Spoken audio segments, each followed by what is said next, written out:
Alright, time to unbox shiny stuff. I got a package from Sabersmith.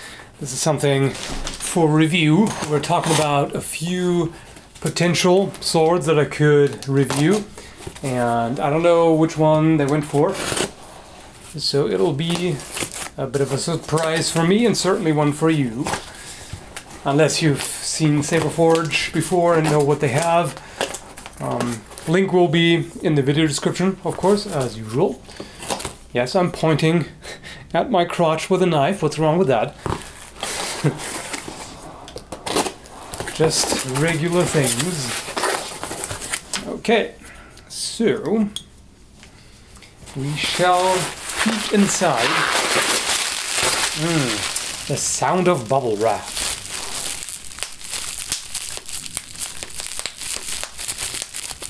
Yeah, you like that, don't you? Who doesn't like the sound of bubble wrap? Okay, so we've got some very well packaged stuff, which is always good. We wouldn't want anything to fall out of the box or be stolen, would we?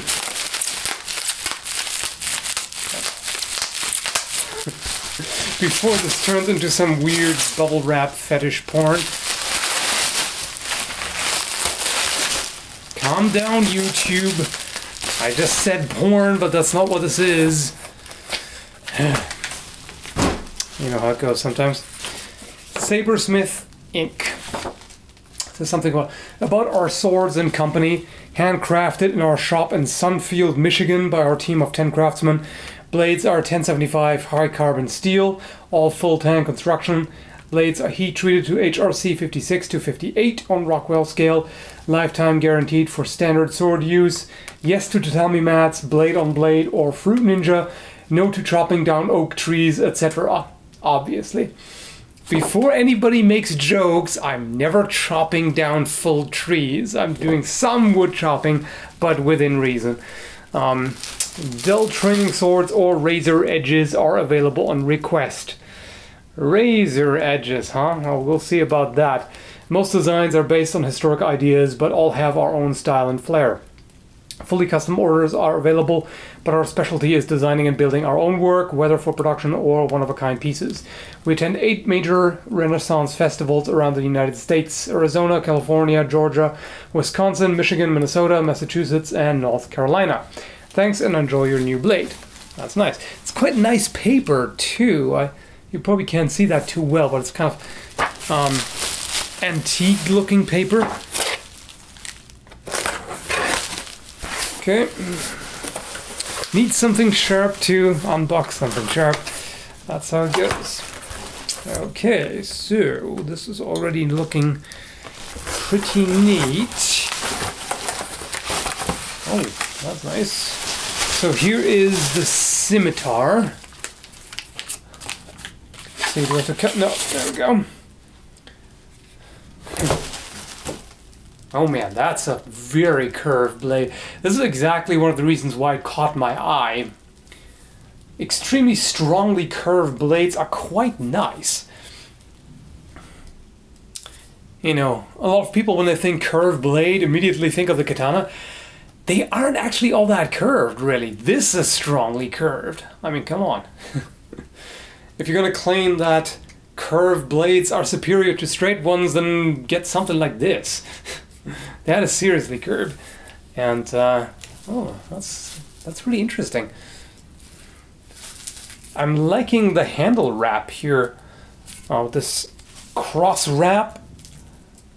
I'm not necessarily typically the biggest fan of this, but this is well done. There's also some wire in there as well.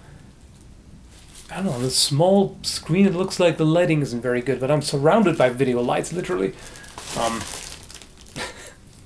don't know, maybe I'm just too perfectionist right now. I would not call that a razor edge, not by a long shot.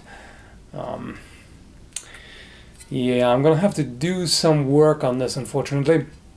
It's got the usual problem. A lot of swords come with very steep angles on the edge.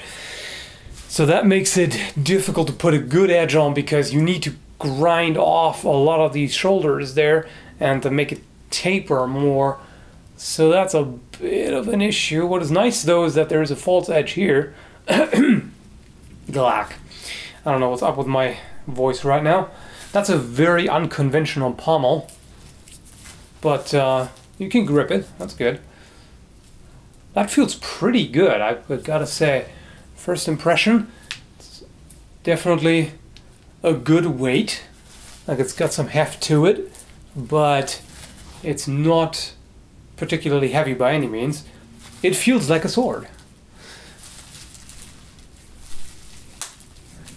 It certainly handles different than long swords. If I try to use standard longsword techniques and I'm stepping on the bubble wrap, that feels a little bit different. But yeah, this is going to be very interesting to test once I put a better edge on. But aside from the edge, first impression is quite positive. What I also noticed immediately is that the gap, or the opening in the guard here, is very small. So it's a nice tight fit. In other words, I probably don't have to worry about the guard loosening up. I mean, with the other one I have a cutlass made by Sabersmith that you may have seen in, what was it, the sharpening video, I think, with the workshop. That one has been extremely solid, holding up very well. So I expect these will probably be like that as well. And here is the sheath. All right, simple leather sheath. Let's see how well it fits. It's open there to accommodate the curvature. Yeah, no problem. It's a little odd that I'm not seeing anything to close this up. I would expect a strap with a snap button or something, or a buckle, something like that, because as it is, there's nothing really holding it in. So I think this is more for just protecting the blade rather than carrying. Although I guess the curvature, like the way it hangs, it just kind of wants to keep it in that way. So it's probably not really an issue. Not much to say about the sheath. It's very simple, but it comes with one, which is nice. A lot of swords don't. So yeah, first impression is positive. I'm of course going to test it as usual, and I'll let you know what I think. There will be a review, which might take a while until I get enough test footage. But as I said, first impression very much positive. So if you're thinking about picking up one of these and you can't wait for the review, I would say it seems like that's money well spent. You know, unless something goes horribly wrong and it breaks or whatever, which I don't really expect, then this should be good. So a big thank you to Sabersmith for sending me this sword. Link will be in the video description. I hope you like this unboxing, and thanks for watching. Don't forget to check out my Facebook page and Twitter, all of that, in case you haven't seen it already. Might be handy because YouTube's subscription system doesn't work properly. So there you get all the links to new uploads. In other words, if you aren't aware of my every other day upload schedule, then you might want to go there. But anyway, have a good one, folks.